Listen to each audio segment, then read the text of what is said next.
정말 아름다운 꽃밭이 있었습니다. 이 꽃밭에 장미와 백일홍과 나일락이 나란히 피어 있었습니다.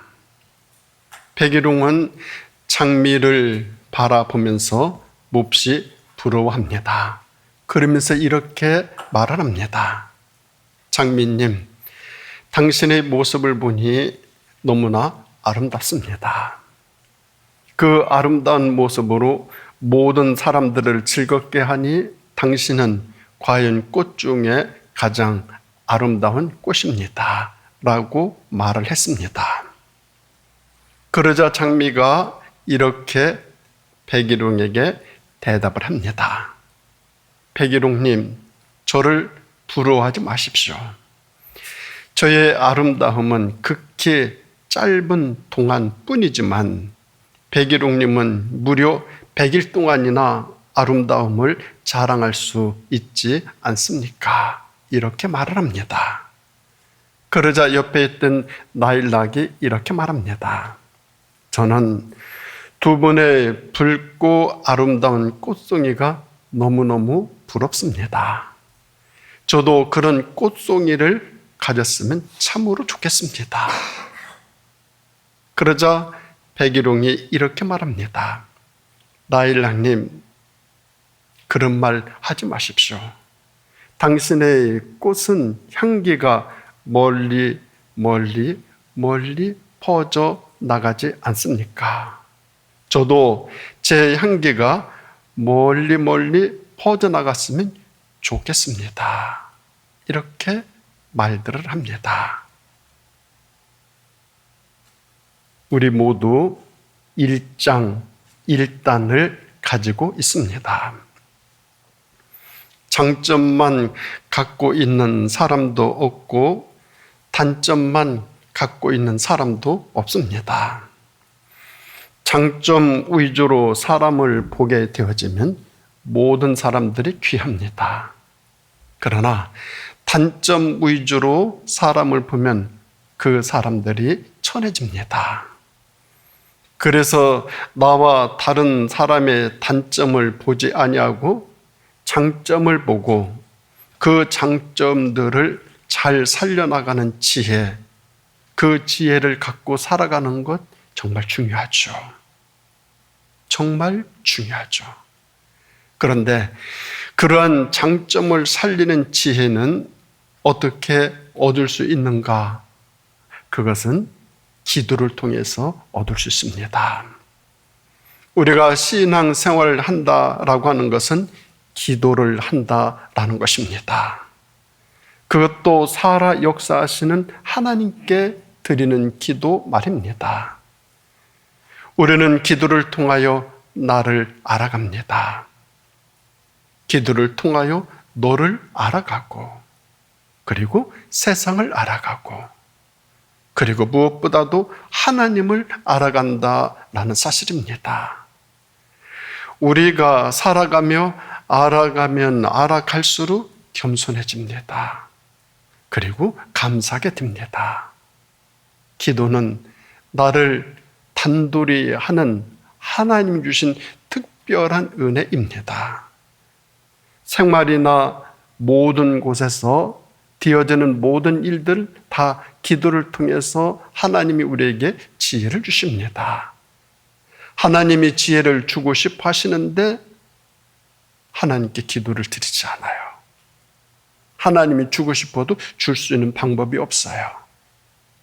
하나님을 찾으면, 하나님께 부르짖으면, 하나님께 마음을 모으면, 하나님께 두 손을 모으면 하나님이 다 주실 텐데 안 그래요. 교회 질서도 그래요. 기도를 통해서 모든 일들이 이루어져요. 그래서 기도로 시작하고 기도로 진행하고 기도로 끝맺어야 합니다. 기도 없는 교회, 기도 없는 신앙, 기도 없는 성도 상상할 수 없어요. 기도는 복음이에요. 신앙이에요. 생명이에요. 호흡이에요. 모든 지역과 조건을 뛰어넘는 보편적인 진리, 그것은 기도예요. 왜? 하나님은 기도를 통해서 우리에게 모든 것을 알려주셔요. 보여주셔요. 느끼게 해주셔요. 성찰하게 해주셔요. 더 성장할 수 있게 해주셔요. 그리고 하나님은 충만을 이루어 주셔요.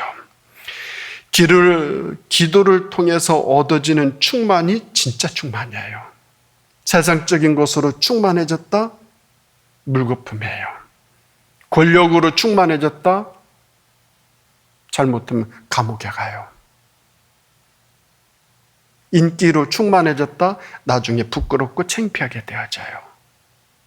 그런데 하나님으로 주어지는 충만은 우리들을 아름답게, 멋있게, 세상에서 가장 박수받게 해주셔요. 그 충만은 어떻게 주어지는가? 기도를 통해서. 모든 성도들은 과거에도 기도하였고 현재에도 기도를 하고 앞으로도 계속 기도해야 됩니다. 그런데 이 기도가 자기 중심적이거나 편향적이어서는 안 돼요. 자기 자신을 너무 가정과 사회와 교회와 국가와 열방을 품고 기도해야 그 기도가 건강하고 균형이 잡힌 기도예요. 오늘 본문에서는 이러한 기도에 대한 원리를 가장 중요하게 가르쳐주고 있어요. 그래서 바울이 첫째로 권하노니 하면서 기도에 대한 원리를 가르쳐주고 있어요. 첫째로 권하노니 기도에 대한 원리, 이것을 가르쳐줘요. 먼저는 지도자들을 위하여 기도하라 합니다. 1절에서 3절 본문을 보게 되면 그러므로 내가 첫째로 권하노니 모든 사람들을 위하여 간구와 기도와 도구와 감사를 하되 임금들과 높은 지위에 있는 모든 사람을 위하여 하라. 이는 우리가 경건과 단정함으로 고요하고 편안한 생활을 하려 함이라. 이것이 구주 하나님 앞에 선하고 받으실 만한 것이다 라고 가르쳐주고 있습니다. 가장 중요한 기도의 원리는 모든 사람을 위하여 기도하는 것입니다. 하물며 원수와 나에게 상처와 나를 핍박하는 자를 위해서도 기도해야 합니다. 기도와 교회와 성도들이 기도하지 않아도 되는 사람 하나도 없어요. 다 기도해야 돼요. 하나님께 감사하지 않아도 될 사람 하나도 없어요. 우리가 살아있다는 이 자체가 감사해요. 숨 쉰다는 것 자체가 감사해요. 존재 자체가 감사하지 않습니까? 여기 보면은 간구는 특별한 경우를 위한 애원이에요. 기도는 일반적인 모든 기도예요. 도구는 남을 위한 중보의 기도예요. 세 가지를 엄격하게 구별하기 어렵고 구별할 필요도 없어요. 동요를 나열시킬 것은 기도의 중요성을 강조하기 위해서 나열했어요. 여기 감사 역시 기도의 종류로 첨가한 것은 기도를 감사하는 심정으로 드리라 강조하고 있습니다. 그리고 임금들과 높은 지위에 있는 모든 사람을 위하여 기도하라 하셨어요. 왜냐하면 경건과 단정함으로 고요하고 평안한 생활을 하기 때문입니다. 사람이 경건하다라고 하는 것은 하나님을 대하는 태도예요. 그 사람 참 단정하다라고 하는 것은 사람을 대하는 태도예요. 경건한 모습과 단정한 모습은 하나님께 바른 태도요, 사람들에게 바른 태도를 하며 인생을 살아간다라는 것이죠. 이것은 무엇을 통해서 얻어진다? 기도를 통해서. 그래서 성도는 하나님과 사람들끼리 화목한 관계 유지해야 됩니다. 지도자들이 잘해야 고요함과 평안함이 있어요. 국가와 교회와 모든 성도들이 고요함과 평안함이 있도록 지도자들을 위하여 우리 꼭 기도해야 돼요. 특히 새 정부가 들어섰어요. 더 많이 기도해야 되겠죠. 잘못할 수도 있어요. 마음에 안 들어요. 정말 안 들어요. 그래도 기도해야 돼요. 왜? 우리들의 삶이 모든 곳에서 평안함을 얻기 위해서는 지도자들을 위해서 기도해야 돼요. 존 맥스웰이 쓴 위대한 영향력이라고 하는 내용의 글이 있습니다. 이 글의 내용에 보면 이런 내용이 있어요. 많은 사람들이 지식을 갖고 잠시 성공한다. 몇몇 사람들은 행동을 갖고 조금 더 오래 성공한다. 그리고 소수의 사람들이 인격을 갖고 영원히 성공한다. 라는 글입니다. 우리 주변을 돌아보십시오. 지식으로 성공한 사람들 많아요. 지식은 스펙을 의미할 수도 있고 실력을 의미할 수도 있고 경험에 의한 노하우일 수도 있어요. 그러나 그것에 인격이 뒷받침되지 못한 지식은 모래 위에 세운 집과 같아요. 아주 작은 비에도 무너져 내려요. 인격에 뒷받침이 없는 지식, 스펙, 권력, 부요, 인기, 명예, 이것은 시한폭탄과 같아요. 인격이 뒷받침되어 있지 아니하는 권력, 잘못될 수 있어요. 우리 주변 둘러보십시오. 권력자들이 보여주는 성숙하지 못한 갑질, 이제 다음 주부터 청문회 한다고 언론에 보도 많이 나오고 있지 않습니까? 어떤 후보자는 어떻고 어떤 후보자는 어떻고. 왜 그런 소리, 왜 그런 기사들이 나옵니까? 자기가 그렇게 주장하고 그렇게 독설로 쏟아내고 그렇게 강하게 주장한 사람이 청문회를 하려고 보니까 너무너무 기가 막힌 거예요. 그러니까 그런 기사들이 나오지 않겠습니까? 인격이 갖추어지지 않으면 그것이 재앙으로 다가와요.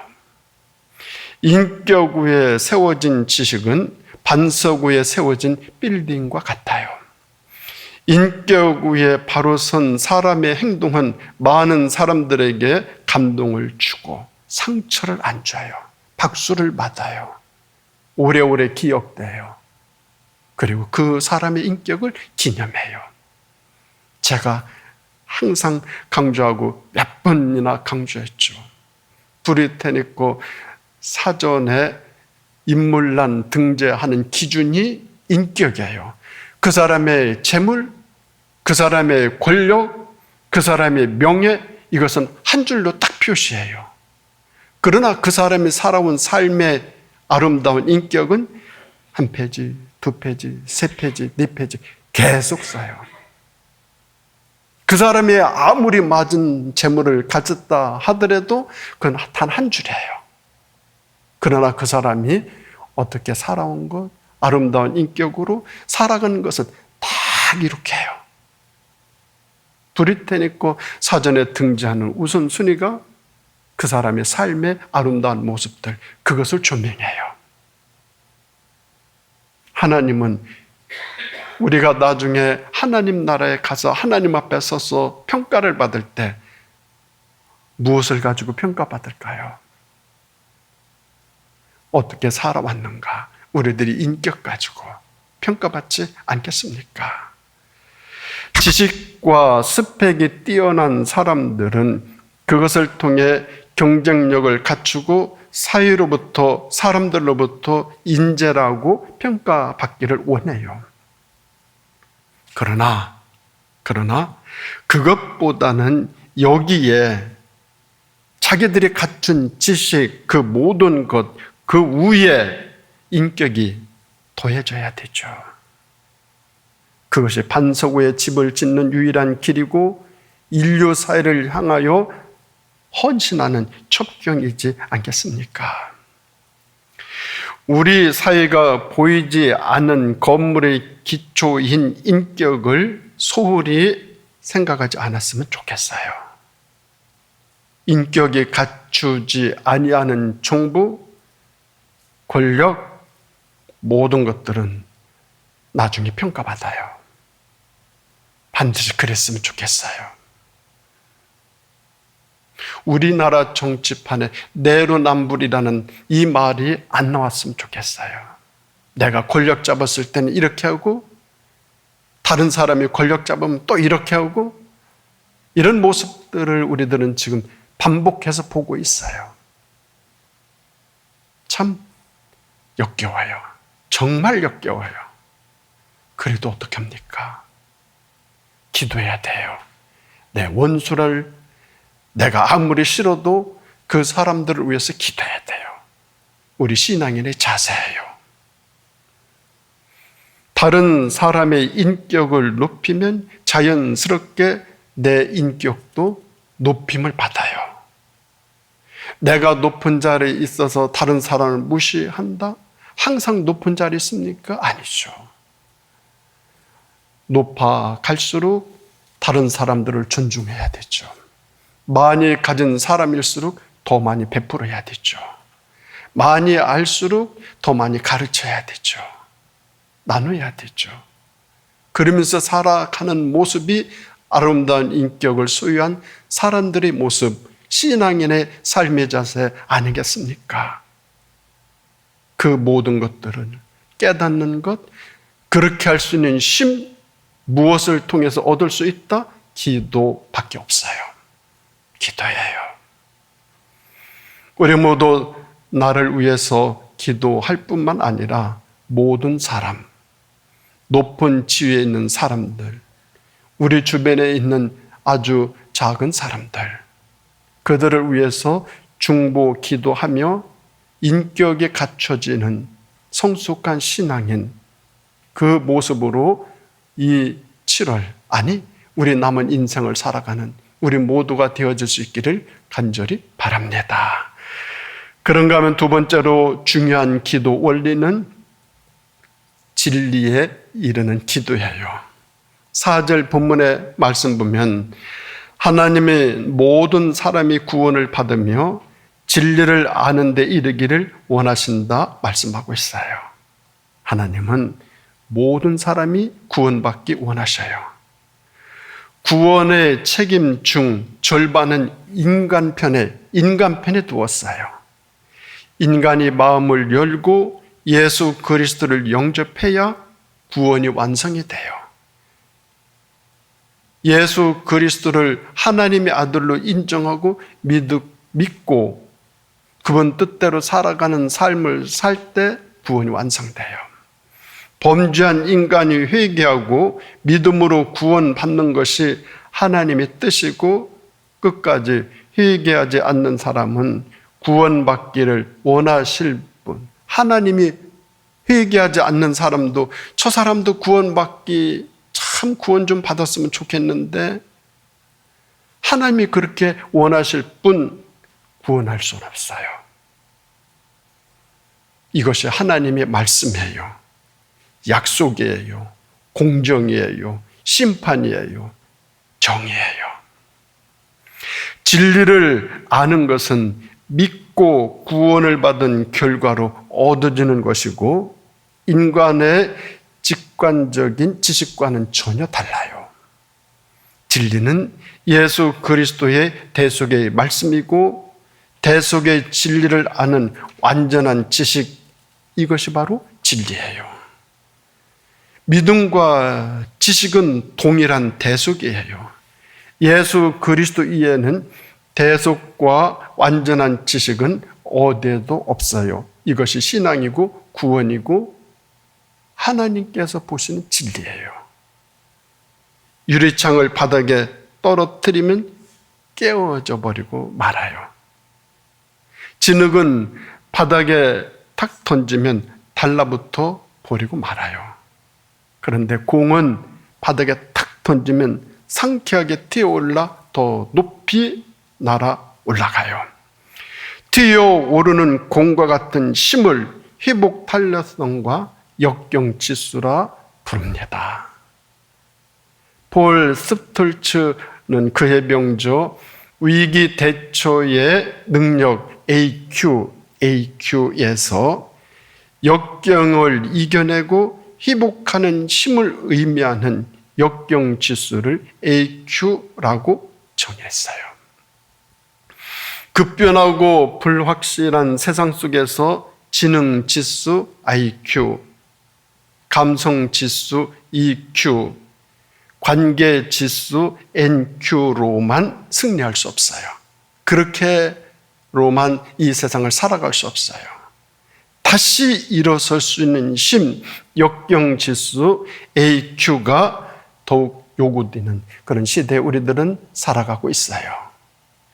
회복 탄력성이 있어야 돼요.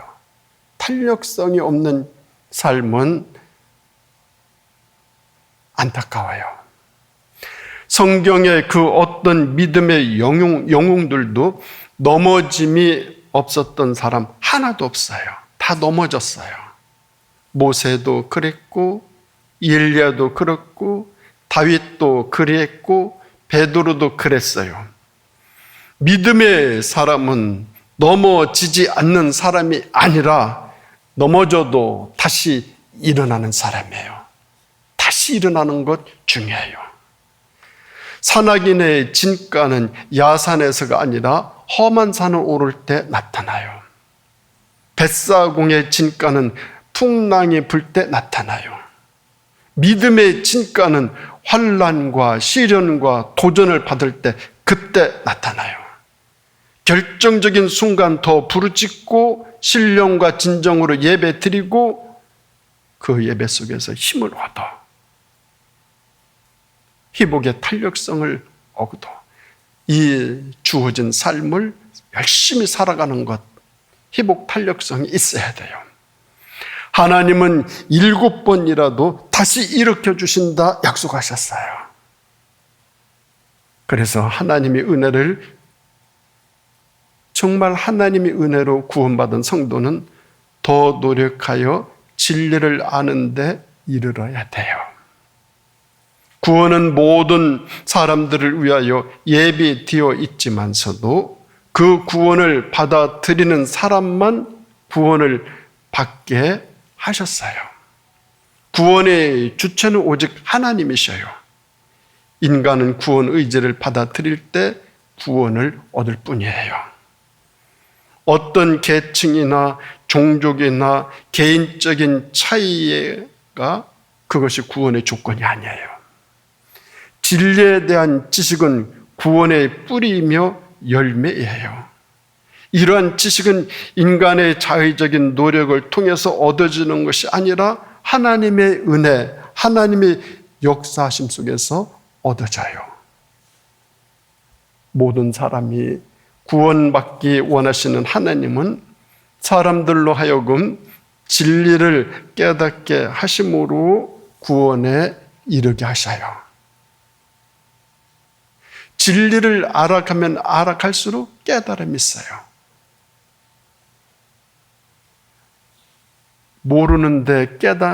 모르면서 깨달을 수가 없어요. 알아갈 때 깨닫게 되어져요. 그때 거듭나게 되고 중생이 되어지고 충만이 이루어지죠. 내적 충만 속에서 기쁨 있고 희열 있고 즐거움 있고 너무너무 좋아요. 삶이 기뻐요. 그러한 내적인 충만, 그것은 알아가서 알물 통해서 얻어지는 깨달음 속에서 알물 통해서 깨달음 속에서 얻어지는 충만이에요. 그 충만이 우리들의 힘이에요. 구원받은 우리 모두 정말 더더욱 기도하고 말씀으로 충만하여져서 하나님이 원하시고 바라시는 그 진리에 이르러 더욱더 충만함으로 이 복된 삶을 열심히 살아가는 우리 되어질 수 있기를 바랍니다. 그런가 하면 기도의 중요한 원리는 세 번째로 예수님 이름으로의 기도입니다. 5절에서 7절 보면 하나님은 한 분이시요 하나님과 사람 사이의 중보자도 한 분이시니 사람이신 그리스도 예수라.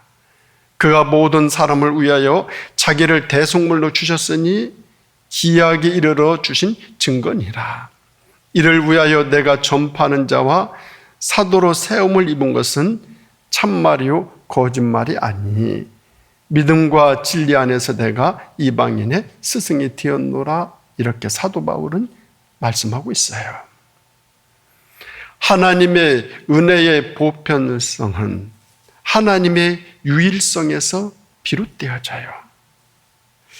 민족, 혈통, 지역, 조건 다 초월하여 하나님의 은혜가 주어져요. 어떤 민족에게만 특별한 하나님의 은총이 주어진다? 아니에요. 민족, 혈통, 지역, 조건 모든 것 뛰어넘어 아무런 차별이 없어요. 하나님이 한 분이시니 중보자도 한 분이셔요. 중보자란 그리스도교 신학을 대변하는 낱말이에요. 그리스도라고 메시아라고 하는 이 말은 중보자의 성격을 내포하고 있어요. 그 배경은 기름 부음을 받은 선지자, 제사장, 왕들에게 미쳤어요. 신정 통치에 있어서 하나님과 인간과의 중보자 역할을 했던 사람들, 그 사람들, 선지자, 제사장, 왕들이었어요. 그래서 중보자 예수 그리스도는 하나님 편에서는 하나님이면서 인간이셔요. 우리 인간 편에서 우리 예수님은 인간이시면서 하나님이셔요. 중보자 예수님은 하나님께서 인간에게 자신을 계시하시는 유일한 방법이셔요. 그리고 인간이 하나님께 나가는 유일한 길이에요. 하나님을 인간에게 나타내는 동시에 인간을 하나님 앞에 보여주시는 분 예수 그리스도이셔요. 그리고 예수 그리스도의 성육신은 근본적으로 하나님의 구속을 뜻해요. 예수 그리스도의 죽음은 만민을 위한 것이나 그 효능은 오직 믿는 자에게만 미쳐요. 주님의 구속은, 주님의 구원은 모두에게 열려 있어요. 그런데 그 효능은 누구에게만 미친다? 믿는 자에게만. 그래서 중보자 예수 그리스도의 이름으로만 하나님께 기도할 수 있어요. 발달 심리학 이론에 따르면 사람의 행동을 가장 좋은 방법으로 이끌어주는 것이 격려라고 그래요. 심리학자들이 학생들을 세 집단으로 나눴어요. 자기 방 청소를 시키는 실험을 했어요. 첫 번째 집단에게는 청소를 안 하면 벌을 준다고 했어요. 두 번째 집단에게는 청소를 하면 칭찬을 해준다고 그랬어요. 그 칭찬을 해줬어요. 첫 번째 집단은 청소를 시켰는데 안 했어요. 그래서 벌을 줬어요. 두 번째 집단은 청소를 시켰는데 청소를 했어요. 칭찬했어요. 그리고 세 번째 집단은 벌도 안 주고 칭찬도 안 했어요. 무관심이에요. 일주일이 지났어요. 칭찬을 받은 집단, 벌을 받은 집단은 여전히 청소를 잘했어요. 그러나 칭찬도 벌도 받지 못한 집단은 청소를 그만뒀어요. 시험이 끝났어요. 한 달이 지났어요. 벌을 받은 집단의 학생들도 청소를 그만뒀어요. 그런데 격려를 받은 집단의 학생들은 여전히 자발적으로 열심히 청소를 계속했어요. 리더십 전문가이자 베스트셀러 작가이기도 한 존 맥스웰 목사님이 격려에 대해서 이런 말을 남겼어요. 여러분은 격려로 누군가에게 버틸 힘을 주고 누군가에게 희망을 주고 누군가를 변화시키고 누군가를 위대하게 만들 수 있습니다. 무엇으로? 격려로. 예수 그리스도께서는 십자가의 죽음으로써 인간의 죄로 인해 깨어진 하나님과 사람 사이 관계를 회복하였기 때문에 하나님과 인간 사이의 중보자이십니다. 그래서 우리의 기도는 우리의 중보자 되시는 예수 그리스도의 이름으로만 기도 드려야 됩니다. 사랑하는 우리 성도 여러분, 성도는 기도하는 사람들입니다. 기도한다라고 하는 것은 하나님을 찾는 거예요. 하나님을 찾으려고 하는 마음, 하나님을 그리워하는 마음, 하나님께 향하고자 하는 마음, 그 자세, 그게 기도예요. 그래서 기도는 호흡이고 생명이고 모든 문제의 키이에요. 우리 이 더위에 우리 자신을 잘 돌보면서 지도자들을 위해서 기도하고 진리에 이르도록 기도하고 이웃을 위해 중보 기도하는 것을 가장 중요하게 첫째로 삼으면서 이 무더운 여름, 이 폭염을 잘 이겨나가실 수 있기를 예수님의 이름으로 축원드립니다. 기도하시겠습니다. 하나님 아버지 감사드립니다. 정말 이 무더위에 이 폭염을 속에서 저희들 이 여름을 지내고 있습니다. 우리 모두에게 건강도 베풀어 주시고 하나님이 살라 하시는 아름다운 세상 속에서 겪게 되어지는 수많은 경험과 과정과 절차와 환경 속에서 그래도 감사하며 그래도 하나님을 찾으며 하나님께 기도드리며 나 자신을 돌아보고 세상을 돌아보고 사람들을 돌아보고 모두 위에서 기도드리면서 더욱더 하나님께 가까이 다가가면서 나 자신을 수련시켜 나가며 하나님의 충만으로 채워나가는 우리 모두의 삶이 되어질 수 있도록 인도해 주시기를 예수님의 이름으로 간절히 기도드립니다. 아멘.